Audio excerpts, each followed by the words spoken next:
Everyone, welcome back to my YouTube channel.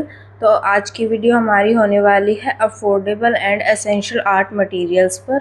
अगर आप beginner हो और अपनी आर्ट जर्नी को स्टार्ट करना चाहते हो और आप सोच रहे हो कि ड्राइंग के लिए ऐसे मटेरियल्स कौन से ले जो स्टार्टिंग के लिए इनफ हो, तो इस वीडियो में हम इन्हें सब टूल्स के बारे में बात करेंगे और इन टूल्स का यूज़ भी देखेंगे कि इनको हम कैसे कैसे यूज़ करते हैं।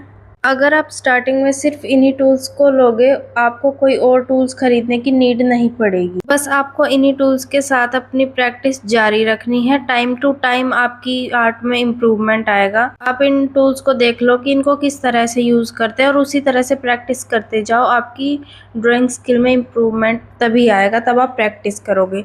मैं अपने कुछ बिफोर एंड आफ्टर पिक्स दिखाती हूँ आपको मेरे में कितना इम्प्रूवमेंट आया है। ये मेरी कुछ पहले की ड्राइंग्स हैं जो मैंने स्कूल टाइम में बनाई थी। स्कूल में अगर आर्ट्स का सब्जेक्ट हो तभी हमें अपनी स्किल्स के बारे में पता चलता है, तो मुझे भी तभी पता चला था और तब से मैंने ड्राइंग स्टार्ट करी थी। और ये आर्ट वर्क्स मैंने नॉर्मल पेंसिल से ही बनाए थे। एंड अब मैं दिखा रही हूँ कुछ अब की ड्राइंग जो फिलहाल की ड्राइंग्स है मेरी, और इन्हीं आर्ट मटेरियल्स को यूज़ करके मैंने इन ड्राइंग्स को बनाया है। इसके अलावा और कुछ भी आपको खरीदने की ज़रूरत नहीं है। सभी टूल्स के बारे में अच्छे से जानने के लिए वीडियो को पूरा देखना, स्किप मत करना। तो ज़्यादा देर ना करते हुए वीडियो को स्टार्ट करते हैं। ड्राइंग स्टार्ट करने के लिए सबसे पहले हमें पेंसिल की ज़रूरत होती है। तो ये मैं मैकेनिकल पेंसिल दिखा रही हूँ आपको। मैकेनिकल पेंसिल ज़्यादातर कॉस्टली आती है, लेकिन ये वाली जो ब्रूस्टो की पेंसिल है ये मैंने अमेज़ोन से ली थी और ये काफ़ी सस्ती है। प्राइस आपको स्क्रीन पे दिख जाएगा। इसकी निब जो है वो काफ़ी शार्प है, इसलिए हमें बिल्कुल पतले पतले स्ट्रोक्स बनाने में आउटलाइनिंग के लिए काफ़ी ईजी हो जाता है। इसको बार बार शार्प भी नहीं करना पड़ता। बिगिनिंग में आप इस पेंसिल से स्टार्ट कर सकते हो। ये जो पोर्ट्रेट है मैंने इसको स्टार्ट करने के टाइम पे इसकी जो आउटलाइनिंग की थी वो मैंने पहले इसी पेंसिल से करी थी। अगर कुछ भी गलती हो जाती है तो इस पेंसिल से इसको इरेज कर सकते हैं। आउटलाइन में पहले हम जो मेन डिटेल्स होती है उनको आउटलाइन कर लेते हैं, जैसे आईज, नोज, लिप्स, फेस का पूरा स्ट्रक्चर। इस पेंसिल के साथ इसकी रिफिल भी मिली थी कि 2B और HB ग्रेड की। ये ग्रेड सबसे कम होता है, बिल्कुल लाइट होता है और इसी से आउटलाइन करनी चाहिए। एकदम डार्क पे नहीं जाना चाहिए, हमें लाइट से स्टार्ट करना चाहिए। तो ये काफ़ी बेस्ट रहती है आउटलाइनिंग के लिए। अब उन पेंसिल के बारे में बात कर लेते हैं जिनसे हम शेडिंग करेंगे। शेडिंग के लिए मेरे पास दो ब्रांड की पेंसिल है, ब्रूस्टो की और एक फैबर कैस्टल की। पहले हम देख रहे हैं ब्रूस्टो की पेंसिल्स। इसमें 5 शेड आते हैं 2B से लेके 10B तक। 2B शेड जो होता है वो सबसे लाइट होता है और जो 10B शेड होता है वो सबसे ज्यादा डार्क होता है। तो डार्क एरियाज के लिए मैं इसको यूज करती हूँ 10B पेंसिल को, इसलिए ये सबसे छोटी हो चुकी है। शेडिंग करने के लिए हमें पेंसिल को अच्छे से शार्प करना चाहिए। मैं आपको दिखा भी देती हूँ कि 2B शेड से लेके 10B शेड तक इसके शेड कैसे होते हैं। इस तरह से आप कोई सी भी पेंसिल से डार्क टू लाइट शेड भी कर सकते हो। साथ में मैं फैबर कैस्टल वाली पेंसिल को भी दिखा देती हूँ एक बार। इसमें 6 शेड आते हैं 2B से लेके 8B तक। ब्रूस्टो से ज़्यादा ये फैबर कैस्टल की जो पेंसिल है इसमें काफ़ी ज़्यादा शेड में डिफरेंस देखने को मिल रहा है और ये यूज़ करने में भी काफ़ी स्मूथ है। तो अगर आपको इन दोनों में से कोई सी लेनी हो तो आप फैबर कैस्टल वाली ही लेना। सेकंड टाइप की पेंसिल है चारकोल पेंसिल। ये पेंसिल मुझे काफ़ी अच्छी लगी। इनको मैंने फ्लिपकार्ट से खरीदा था। इसमें रेड पेंसिल सबसे हार्ड होती है, येलो पेंसिल मीडियम होती है और ब्लू पेंसिल सबसे सॉफ्ट होती है और ये जल्दी टूट भी जाती है, इसलिए सॉफ्ट पेंसिल से थोड़ा आराम से शेड करना चाहिए। रेड वाली जो हार्ड पेंसिल है इसको तो मैं बहुत ही कम यूज़ करती हूँ क्योंकि ये काफ़ी प्रेशर डालना पड़ता है इसको यूज़ करने के लिए। और ब्लू कलर की जो पेंसिल है ये सबसे सॉफ्ट, इसको मैं बैकग्राउंड में भी यूज़ करती हूँ। काफ़ी ज़्यादा बैकग्राउंड में यूज़ हो जाती है और ख़त्म भी हो जाती है। हमारे पोर्ट्रेट में जितने भी डार्क एरियाज होते हैं उन सबको कवर करने के लिए ये काफ़ी ज़्यादा यूज़ होती है। जैसे इस आर्ट वर्क में भी मैंने ज़्यादातर आप देख सकते हैं डार्कनेस ज़्यादा है इन आर्ट वर्क्स में, इसलिए ये पेंसिल ज़्यादा यूज़ करती हूँ मैं।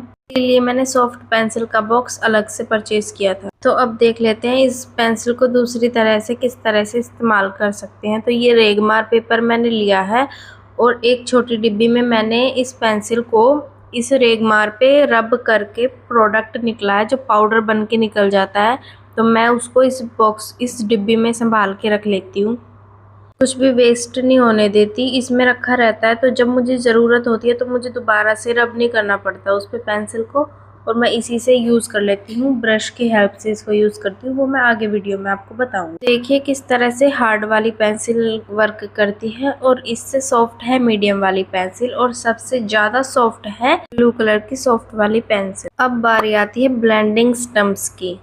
ये पेपर से बने हुए रोल होते हैं, ये मैंने मीशो से खरीदे थे। आई थिंक 100 रुपीज़ के अंदर ये मिल गए थे मुझे। ये अलग अलग साइज़ के होते हैं, बड़े एरिया के लिए बड़ा यूज़ कर सकते हैं, छोटे एरिया के लिए हम छोटा यूज़ कर सकते हैं। जब हम अपनी ड्राइंग में शेडिंग कर लेते हैं तो उस पेंसिल को ब्लेंड करने के लिए हम इसका यूज़ करते हैं।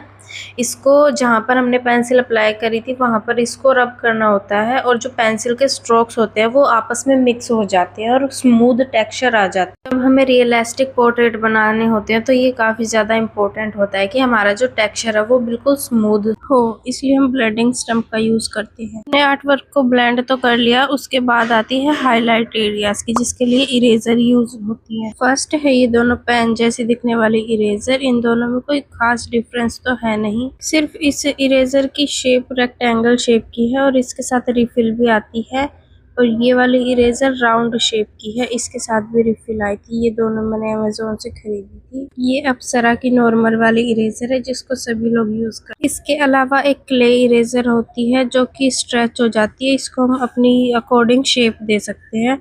इसको छोटे एरियाज और बड़े एरियाज के लिए किसी भी तरह से यूज कर सकते हैं। ये बहुत ज़्यादा यूजफुल होती है, तो ये तो ज़रूर होनी चाहिए। लास्ट है ये बैटरी इरेजर। इसका यूज़ हम किसी भी पर्टिकुलर एरिया में बिल्कुल वाइट कलर का कलर लाने के लिए, हाईलाइट एरिया लाने के लिए यूज़ करते हैं।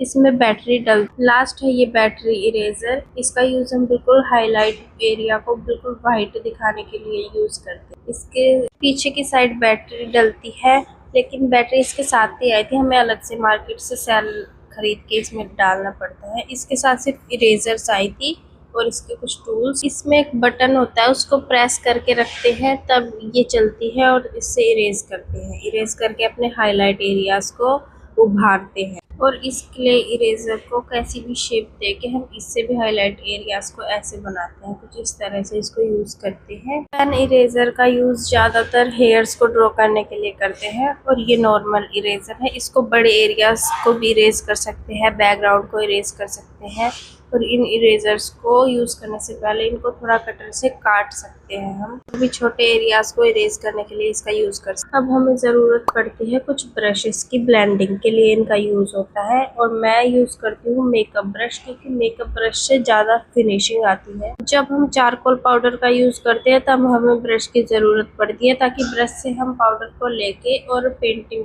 पे अप्लाई कर सके, और ब्रश से ही फिर उसको ब्लेंड भी कर सके। ब्रश और चारकोल पाउडर के कॉम्बिनेशन से टाइम कम लगता है और ब्लेंडिंग अच्छी हो पाती है। हम बड़े एरियाज के लिए बड़ा ब्रश और छोटे एरियाज के लिए छोटा ब्रश यूज कर सकते हैं।